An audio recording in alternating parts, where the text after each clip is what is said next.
Happy Gudi Padwa to all the teachers out there. You see, Gudi Padwa is very important because anybody who's doing anything in their life is because someone taught them how to do it.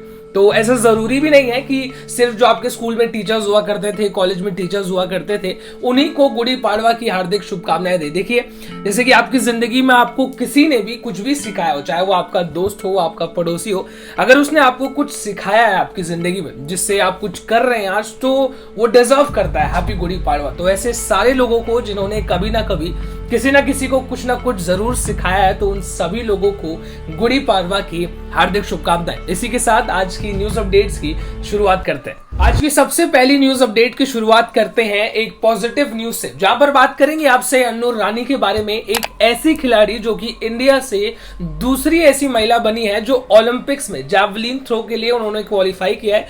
मतलब वो एक छोटे से गांव से आती है, उनके पास बहुत पैसे नहीं थे, तो वो प्रैक्टिस करने के लिए शुगर केन का इस्तेमाल करती थी, यानी कि गन्ने का इस्तेमाल करती थी, और आज वो इंडिया को ओलंपिक्स में रिप्रेजेंट कर रहे हैं। उनकी एक स्टोरी पर नजर डालिए।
अगली बड़ी खबर उत्तर प्रदेश के देवरिया जिले से, जहां पर 17 साल की एक लड़की को अपनी जान खोनी पड़ गई।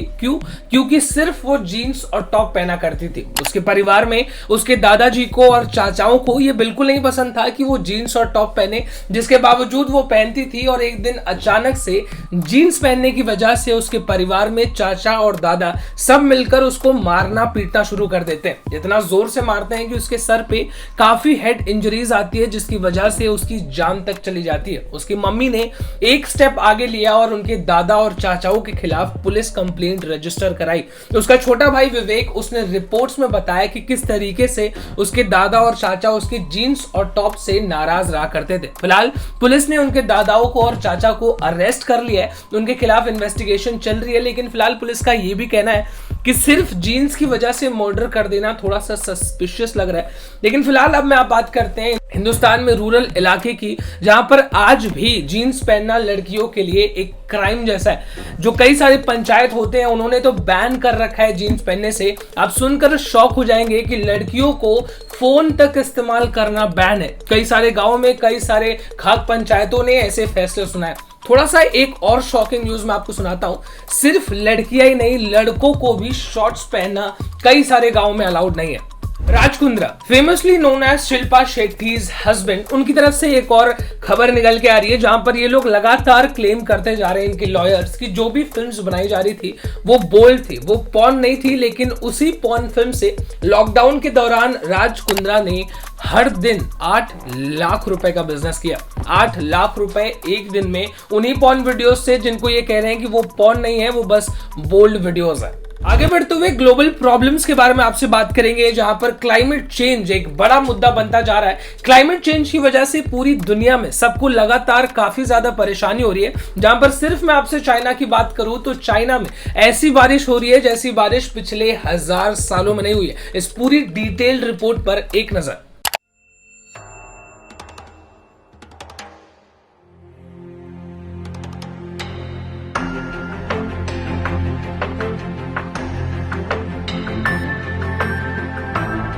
This scene seems straight out of a movie. China is witnessing the heaviest rain in about 1000 years. This has resulted in devastating floods. The horrifying visuals of flooded subways and streets are doing rounds on social media. The scene of destruction and desperation in China amid floods is unprecedented. The scenes are no different in Europe. At least 130 people have been reported dead from the devastating floods in Germany. The death has brought the total number of those killed in Europe to 153. A further 43 people have died in the neighbouring North Rhine-Westphalia and 20 in Belgium. London too witnessed heavy rainfall and flash floods recently. In Mumbai, vehicles, parking lots and roads submerged after incessant downpour triggered flood-like situation in several parts. The Maharashtra Chief Minister held an emergency meeting to take stock of floods. Breaking an all-time record of highest 24-hour rainfall in July, Mahabaleshwar recorded 480 mm rain with 24 hours ending at 8:30 am on July 22.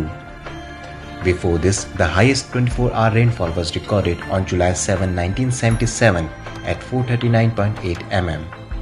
Major rivers in the Konkan region are flowing above the danger mark. The Indian Navy joined rescue operations in Ratnagiri, Chiplun and other areas of Konkan. New Zealand's west coast was hit by severe flooding earlier this week, with the local state of emergency declared and thousands of residents evacuated from their homes. Meanwhile, temperatures in Northern Ireland reached record-breaking heights recently. A few weeks back, a record-breaking heat wave gripped parts of Canada and the United States. Canada recorded its highest ever temperature recently. The sweltering heat wave is likely linked to about 200 deaths across Canada since June 25. A heat wave in one of the world's coldest regions has sparked forest fires, leaving the Siberian city of Yakutsk battling thick and toxic smoke. Southern Madagascar is enduring its worst drought in decades. These extreme weather events across the world amid pandemic have made things worse. Are these extreme weather events being fueled by climate change? आगे बढ़ते हुए अब आपसे तमिलनाडु की एक invention के बारे में बात करेंगे। ये इन्वेंशन बहुत बड़े साइंटिस्ट और नासा में काम करने वाले साइंटिस्ट ने नहीं बनाया, बल्कि सिर्फ 7th और 8th स्टैंडर्ड में पढ़ने वाले 11 और 12 साल के भाइयों ने मिलकर बनाया। जहां पर कुछ दिन पहले मैंने आपको बताया था कि कैसे तमिलनाडु में एक आदमी ने इलेक्ट्रिक साइकिल बना डाली जिसकी कीमत सिर्फ 20,000 रुपए पड़ती है, जिससे आपको पेट्रोल से बचाया जा सकता है। लेकिन यहां पर ये 7th और 8th स्टैंडर्ड में पढ़ने वाले बच्चों ने लॉकडाउन के दौरान, जब उनके पास स्कूल जाने को नहीं था, यूट्यूब था उनके पास, यूट्यूब से उन्होंने कुछ चीजें देखी और उन्होंने डिसाइड किया कि इसका इस्तेमाल करके जो हमारे पास सामान है उन सभी चीजों को मिलाकर एक ऐसी साइकिल बनाई जाए जिससे पेट्रोल डलवाना ना पड़े गाड़ियों में और कहीं भी ट्रैवल किया जा सके। इन्होंने अपनी साइकिल को सोलार पैनल से कन्वर्ट कर दिया। अब सोलार पैनल से धूप की रोशनी से उनकी साइकिल चार्ज भी हो जाती है और एक बार चार्ज करने पे 30 किलोमीटर की दूरी तक आपको उनकी साइकिल पहुंचा सकती है। अब देखिए, मानो या ना मानो, ये जो पेट्रोल हाइक है इसको पॉजिटिवली भी लिया जा सकता है, क्योंकि आप माने या ना माने लेकिन बहुत सारे लोग जो इलेक्ट्रिक की तरफ स्विच हो रहे हैं उसका सिर्फ एक बड़ा रीजन यही है कि पेट्रोल और डीजल की कीमत काफी ज्यादा बढ़ती जा रही। बड़ी बड़ी कंपनीज जैसे मर्सिडीज, BMW और आज या कल में ऑडी का लॉन्च है, ये सारी कंपनीज इलेक्ट्रिक गाड़ियां बनाना शुरू कर चुकी हैं। इसकी एक बड़ी वजह पेट्रोल और डीजल के दाम भी है। तो ऐसा कहते हैं कि हर चीज में पॉजिटिव न्यूज ढूंढो, तो इस पेट्रोल बढ़ने के दाम में अगर कुछ पॉजिटिव ढूंढना है तो वो ये है कि इलेक्ट्रिक गाड़ियों को ज्यादा बढ़ावा इसकी वजह से मिल रहा है। अगर आपके जेब में पावर हो ना, तो जो आपका दुश्मन है उसको भी आपका दोस्त बनने में बहुत ज्यादा टाइम नहीं लगता। आपके साथ कभी ऐसा हो तो आप जरूर एक्सपीरियंस कीजिएगा। लेकिन फिलहाल बात करेंगे नवजोत सिंह सिद्धू और पंजाब के chief minister captain Amarinder Singh की। अब ये दोनों के बीच का जो रिश्ता है उसके बारे में में आप जरूर जानकारी रखते होंगे। ये दोनों एक दूसरे को देखना तक नहीं चाहते, दोनों के बीच में काफी अनबन रहती थी। लेकिन अब जब पंजाब में नवजोत सिंह सिद्धू को कांग्रेस का चीफ बना दिया गया तो उन्होंने कैप्टन अमरिंदर सिंह को इनवाइट किया। वो वहां पर पहुंचे भी, वहां पर बैठे और उनको जब स्टेज पे बुलाया गया तो उनके सामने किस तरीके से नवजोत सिंह सिद्धू छक्का मारते हुए जाते हैं, इस वीडियो पर एक नजर।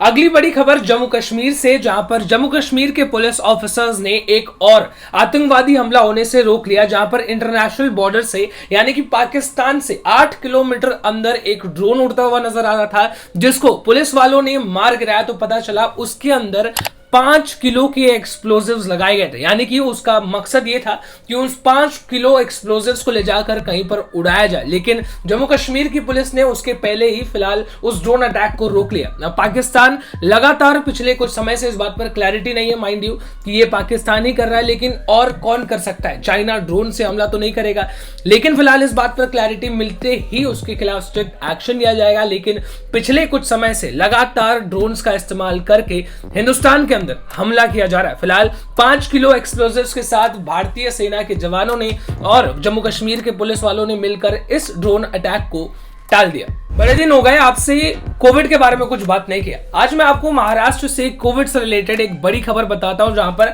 महाराष्ट्र के पास रत्नागिरी में कोविड की वजह से ऑक्सीजन ना पहुंचने पर 8 लोगों की मौके पर जान चली गई। पहले मैं आपको बता दूं, ऑक्सीजन हुआ नहीं करता था, अब ऑक्सीजन है तो उसको सप्लाई करने के लिए जो लाइट चाहिए, इलेक्ट्रिसिटी, वो नहीं है। आपको पता है पिछले कुछ समय से महाराष्ट्र में लगातार बारिश होती जा रही है, जिसकी वजह से इलेक्ट्रिक सप्लाई बंद हो चुका है और उसी की वजह से ऑक्सीजन हॉस्पिटल्स में नहीं पहुंच पा रहा है, जिसकी वजह से महाराष्ट्र में मौके पर 8 पेशेंट्स की जान चली गई। इसी के साथ आज की आखिरी न्यूज अपडेट की ओर बढ़ते हैं, जहां पर आपसे बात करेंगे नवी मुंबई में जो नया एयरपोर्ट बन रहा है उसके बारे में। 16,000 करोड़ रुपए का ये प्रोजेक्ट है, 16,000 करोड़। लेकिन फिलहाल इसके ऊपर काफी सवाल उठाए जा रहे थे कि आखिर इसका कंस्ट्रक्शन कब शुरू होगा। फाइनली डेट्स निकल के आ चुकी है, अगले महीने तक इस नए एयरपोर्ट की कंस्ट्रक्शन शुरू हो जाएगी, जो कि अदानी ग्रुप की मैनेजमेंट के अंडर किया जाएगा। फिलहाल अदानी ग्रुप का जो नाम इसके साथ एसोसिएटेड है वो काफी ज्यादा कंट्रोवर्सी में है कि आखिर उनको प्रोजेक्ट क्यों दिया गया। तो